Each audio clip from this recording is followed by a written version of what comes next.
नमस्कार, मैं विरोध दीक्षित। आप देख रहे हैं न्यूज भारत 24। आइए देखते हैं आजमगढ़ की कुछ प्रमुख खबरों को। उत्तर प्रदेश के सहकारिता के चेयरमैन वाल्मीकि त्रिपाठी जी से ये अतरौलिया में रमाकांत मिश्र जी के आवास पर पहुंचे हैं और रमाकांत मिश्र जी से इनका बचपन का छोटे भाई बड़े भाई का रिश्ता था। यहाँ पर उन्होंने बातचीत के दौरान कहा कि उत्तर प्रदेश आगामी 2024 के चुनाव में सहकारिता विभाग की महत्वपूर्ण भूमिका होगी। उन्होंने सहकारिता विभाग के सहकारिता की तमाम जमीनों पर हुए अवैध कब्जे की जांच के बारे में बताया कि जब उसकी हमने बड़े पैमाने पर जांच करा दी, जो भी भूमाफिया होंगे उनके खिलाफ कार्रवाई की जाएगी और कुछ सहकारी समितियां जो बंद पड़ी हैं उसको पुनरुत्थान के लिए इन्होंने कहा कि उसकी हमने जांच करवा रही है, सरकार से इस पर बातचीत हो रही है और सहकारिता विभाग जो किसानों से सीधे जुड़ा हुआ मामला है वह सहकारिता विभाग एक नए सहकारिता विभाग के रूप में चमक कर सामने आएगा। कैमरामैन आकाश मोगरवाल सर, प्रवीण मदेसिया, भारत 24 न्यूज। खरीदने का काम है, उसी में आया हूँ कि कैसे कैसे व्यवस्था होगी, क्या होगा, कोई गलत कृषि केंद्र न हो जाए, क्रय केंद्र, या कोई गलत मिले न अलॉट हो जाए। इस संबंध में हम बैठक करेंगे और बैठक करके और फिर सभी अपने बीच के कार्यकर्ता बंधुओं के साथ मिल करके समन्वय बना करके कैसे सही सरकार की नीतियों का अनुसरण जनता के निचले स्तर तक पहुँचे, इसी संबंध में आया। हमारे पास किसके पास कौन सा पद कब जाएगा, ये तो जो देश का मतदाता है, प्रदेश का मतदाता, उसके पास असली ताकत होती है।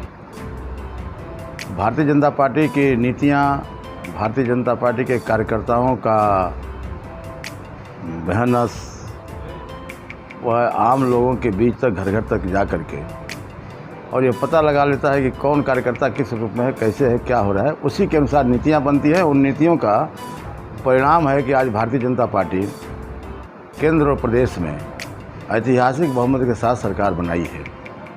तो सरकार की जो नीतियाँ हैं उसको हम जनता तक पहुँचाएँ, ये हमारा ही नहीं, हम तो एक कार्यकर्ता है, हर कार्यकर्ता का ये धर्म होता है। उसी जैसे कि अगर आपके विभाग की इसकी जांच चल रही है और सीमांकन हो रहा है। सीमांकन के बाद जो उसे परिधि में आएगा उसका भी वही हाल होगा जो अन्य लोगों के साथ हो रहा है। आप जो कर रहे हैं वहाँ भी बुलडोजर चलेगा।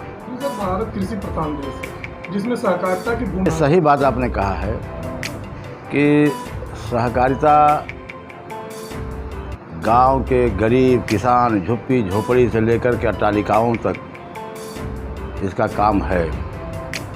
और आप सभी जानते हैं कि पिछली सरकारों ने क्या किया।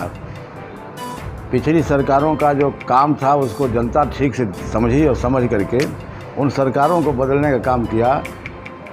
आज साधन सहकारी समितियों से आप सभी लोग जानते रहे होंगे कि हम 12 बजे रात में भी जाएं तो वहाँ सचिव से के साथ बैठे, भाई हमको 5,000 रुपया दे दो, 5,000 रुपया दे देता था और हम उसको धीरे धीरे दे देते थे। यह सुविधा बैंकों में नहीं होती थी, लेकिन धीरे धीरे ये व्यवस्थाएं बदलती गई।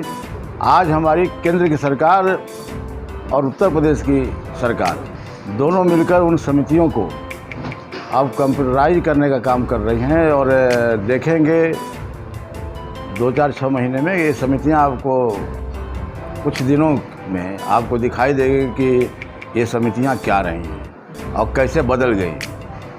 हमारे राष्ट्रीय सहकारिता मंत्री माननीय अमित शाह जी अभी बैठक किए थे और उन्होंने बड़ा स्पष्ट संदेश दिया है कि हमारा अगर यह सहकारिता और हमारी पैक्स माने प्राइमरी कोऑपरेटिव सोसाइटियाँ, जो साधन सहकारी समितियाँ हैं, अगर वो जीवंत नहीं होंगी तो किसानों के साथ हम उनके हर कठिनाई को दूर नहीं कर पाएंगे। इसलिए हमारी केंद्र सरकार और हमारी उत्तर प्रदेश सरकार सहकारिता के माध्यम से किसानों के किचन तक पहुंचने का काम कर रही है। आप देखेंगे और आप कल कहेंगे कि तो बढ़िया काम कर रही है।